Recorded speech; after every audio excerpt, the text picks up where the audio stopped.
I always thought my daughter, Maya, was just a very organized kid.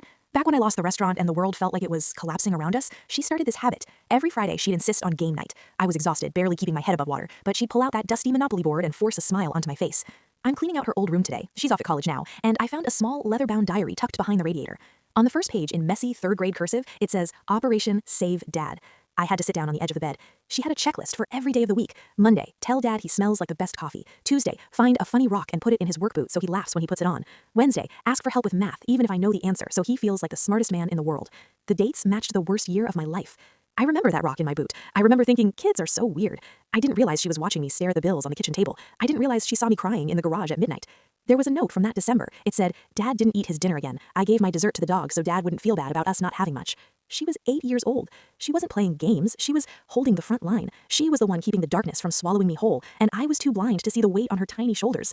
I called her just now. When she picked up, I couldn't even speak for a second. I just said, Maya, I found the operation logs. There was a long silence on the other end. Then she whispered, Did it work, Dad? Are you okay now? I'm sitting here crying over a third-grade diary, but for the first time in years, I feel like I can finally breathe.